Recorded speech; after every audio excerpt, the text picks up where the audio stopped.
Bismillah ar-Rahman ar-Rahim, salam alaikum wa rahmatullahi ta'ala wa barakatuh. Que la paix soit avec ceux qui veulent la paix et qui la veulent entièrement.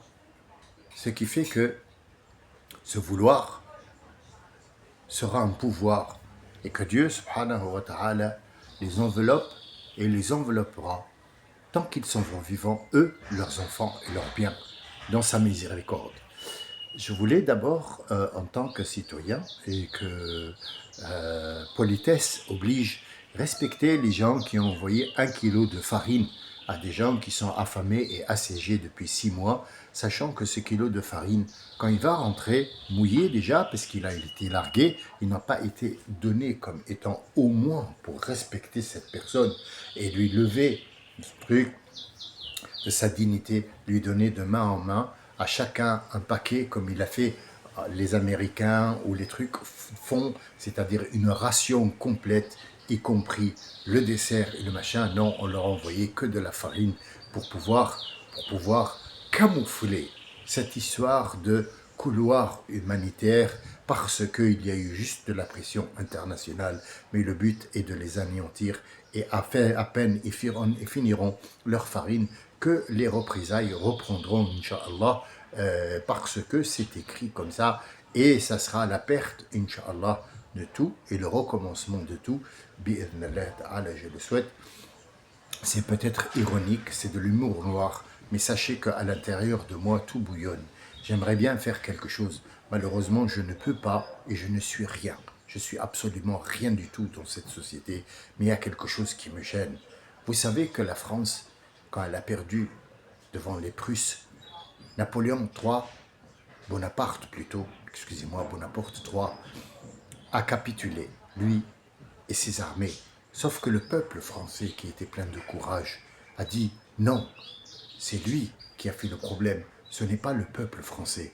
Et malgré le massacre qu'il y a eu, ils ont quand même eu ce qu'on appelle le premier jour du mot République. Ce mot, ce blason, cet insigne, ce truc pour lequel des gens sont morts et ils ont combattu, ils ont perdu leur âme, perdu leur fils, perdu leur femme, perdu leur famille, leur père, leur cousin, pour avoir ce mot qui s'appelle République. Il a été mis dans les mains de Marine Le Pen et compagnie. J'en passe, c'est pas la peine que je nomme tout le monde, y compris monsieur Rorofoyo et le jeune là qui croit qu'avoir mis des lunettes, ça fait de lui un président de la République. Je me demande, ces Français, ils sont passés où? C'est pas le fait que les Français se sont mélangés, ou alors que les 66 millions, selon l'INSEE en 2020, de Français, avec les 20 000 personnes qui sont en situation irrégulière, c'est les 20 000 personnes qui ont fait la perte de 66 millions. C'est une histoire de merde debout qui ne rentre pas dans la tête, comme l'histoire du kilo de farine qui a été envoyé dans des gens qui n'ont pas d'armes et qui sont tous les jours visés par des mitrailleuses parce qu'il est allé chercher 1 kilo de farine. Qu'est-ce qu'on peut faire? Qui sommes-nous? Rien. Personne. Mais en même temps, nous sommes le tout. Nous sommes le rien, mais nous sommes le tout. Je voudrais aussi remercier le grand, l'honorable, Sa Majesté, Son Éminence, Kaka Trump, qui a fait de ce monde un magasin. Il n'y a plus d'humanité, il n'y a plus d'honneur, il n'y a plus absolument rien du tout à voir. Circulez, faites vos jeux, rien ne va plus. Le monde est devenu un commerce. Une grande enseigne ouverte qui s'appelle Trump. Et le problème, c'est que ces États qui sont forts, comme la France, qui est la 5e puissance, n'a plus de poids. N'a plus de poids. Elle ne peut rien faire. Elle ne peut rien faire. Benjamin Netanyahu de merde qui est comme ça commande le monde à travers l'Amérique, sachant que la Palestine, que tout le monde veut reconnaître, c'est absurde. Depuis que le monde de la Palestine existe, et c'est un État qui habite à Jérusalem et qui a fait en sorte d'accepter les chrétiens, les juifs et tout le monde, parce que c'est un lieu sacré qui n'appartient à personne. mais la Palestine a toujours été un État. Comment se fait-il que maintenant, les gens veulent et demandent qu'on reconnaisse l'État, de la Palestine? Où est le bon sens du sens? Où est le sens? Où est le sens quand on rentre dans un carrefour, quand on rentre dans un supermarché et qu'on trouve aucun aliment qui est naturel? Tout a été transformé, tout a été modifié moléculairement pour qu'on puisse manger ça et devenir des accros à ça. Où est le monde quand on te fait comprendre qu'il faut se lever le matin pour aller chercher de l'argent parce que personne ne te l'apportera? Où est le monde quand on te dit que l'église et les trucs, on doit les mettre de côté? Parce que nous, notre but dans la vie, c'est faire du commerce, faire de l'argent. Il y a 80% qui font le travail pour que 20% puissent bénéficier de ce yacht, de ce château, de cet argent, de cet or et les projecteurs aussi de cette télé. Où est le bon sens quand une speakerine vient à la télé pour présenter des informations qui font mal au cœur, des morts, des morts et des morts et des morts, et qu'elle est maquillée, qu'elle est attirante, qu'elle fait des trucs qui attirent l'attention de l'homme ou de la femme par jalousie ou de l'homme par pulsion? Dites-moi, est-ce qu'il entend l'information où il regarde cette femme-là dans tout le monde, pas que dans la France? Où est le monde quand vous montez dans un bus en Allemagne et que vous êtes soi-disant en paix et en sécurité, et quand dans un arrêt de bus, il y a un convoi de nudistes qui montent et qui ont le droit de monter dans ce bus-là avec tous les autres gens qui sont nus, complètement nus, avec des sacs sur le dos? Comment on peut faire si nous, par exemple, même pas musulmans, même pas chrétiens, même pas rien du tout, avec nos petits-enfants qui sont avec nous dans le bus et qui montent et qui voient ça? Qu'est-ce que je peux dire à mon enfant ou à ma fille qui me dit qu'est-ce que c'est, pourquoi et le monsieur, il a un morceau de peau entre les jambes? Qu'est-ce que vous voulez que je réponde à ça? Je sais que je fais qu'effleurer des choses qui sont... Qu'est-ce qu'on peut faire? Rien. Qu'est-ce qu'on peut faire? Rien. Notre prophète, il a dit, Man ra'a munkar, celui d'entre vous qui voit quelque chose qui n'est pas reconnaissable dans la société comme étant quelque chose de bien, mais comme étant quelque chose de néfaste. Falyughayyirhu, qu'il essaie de le changer. S'il ne peut pas avec la main, et la main veut dire, c'est une métaphore, la force, le pouvoir, mettre en place des choses, ainsi de suite, il le fera avec dua. Dua, ça veut dire le souhait. Et non pas, Ya Rabbi, fais ça, allez, on va le faire. Un souhait, le souhait. Le souhait. Et s'il ne peut pas, il le fait avec la langue, ça veut dire il parle. C'est le plus bas de la croyance qu'on a. Malheureusement, on est arrivé là. On va arriver encore plus que ça. C'est un coup de gueule que je poussais. Parce que franchement, hier, quand j'ai entendu qu'ils ont envoyé 1 kilo de farine par personne qui a été atteint par la famine, et la plupart de ces 2 millions n'ont rien reçu du tout, je me demande où sont les États? Est-ce qu'il y a un État de droit? Est-ce qu'on respecte encore l'être humain? Je vous laisse réfléchir le temps que je revienne tout à l'heure pour vous parler d'autre chose, mais il fallait que ça sorte pour que ça ne reste pas à l'intérieur. Le prophète, il a dit, alayhi salatu salam, Rawihu an al-qulub sa'a ba'da sa'a, fa inna al-qulub idha kallat hamiyat.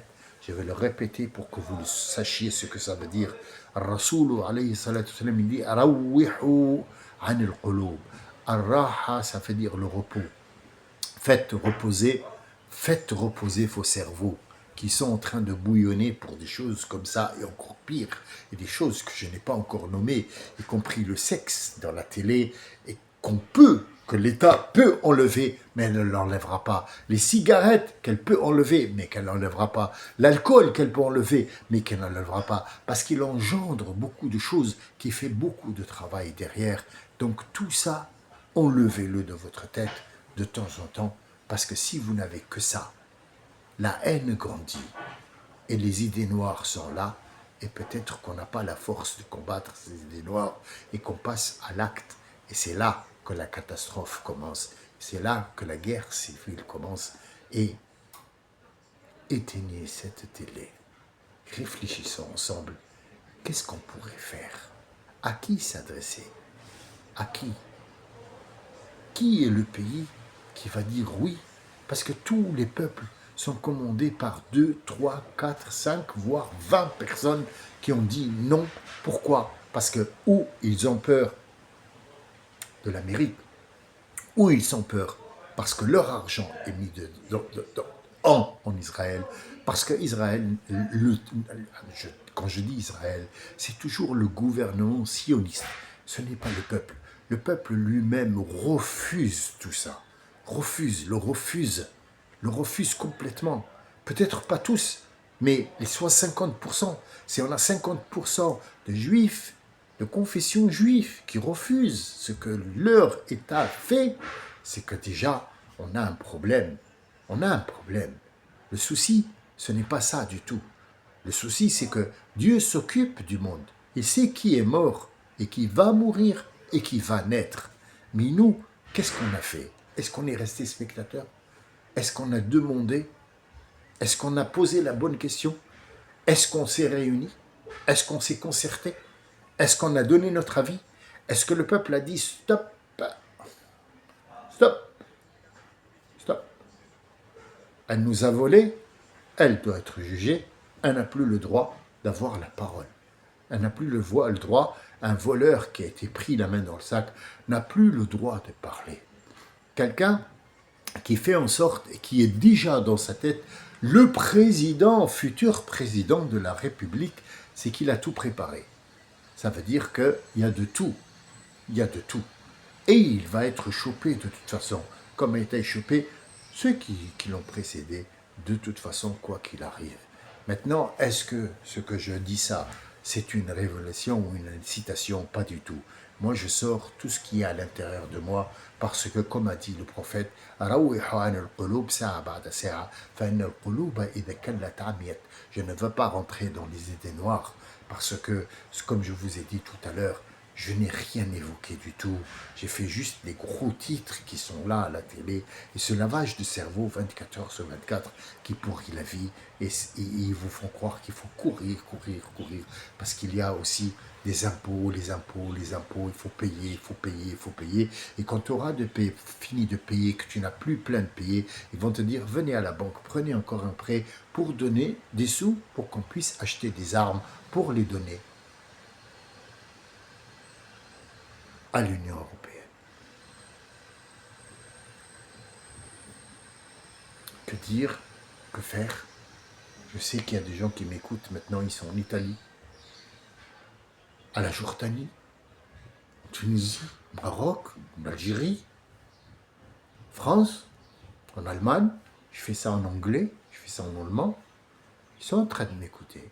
Ils sont tous d'accord avec moi. Mais personne ne bougera parce que tout le monde a peur de ne pas pouvoir payer les factures. Est-ce que c'est une peur? Ou est-ce que c'est un lavage de cerveau? Ou est-ce que c'est un formatage? Je vous laisse réfléchir à cette histoire-là. Pensez bien que c'est juste un coup de gueule. Malheureusement, il faut de temps en temps que je me libère de la parole et il est certain que nous avons perdu la notion de l'humanité. 1 kilo de farine va pouvoir rassasier un homme qui a été affamé pendant 6 mois et assiégé. Pour quelle raison? Pour pouvoir construire une riviera qui fera sorte et guise d'attraction pour les touristes américains. Est-ce que vous trouvez que c'est légal? Est-ce que vous trouvez qu'un pays qui a été toujours là, qui a été toujours reconnu comme un État, maintenant on cherche à le reconnaître et qu'on a reconnu un État qui ne l'a jamais été? Je vous laisse méditer sur ça. Je vous dis à bientôt. Merci, barakallahu fikum, pour les gens aiguisés qui ont compris le message. Si vous l'avez compris, passez-le. Assalamu alaikum wa rahmatullahi wa barakatuh.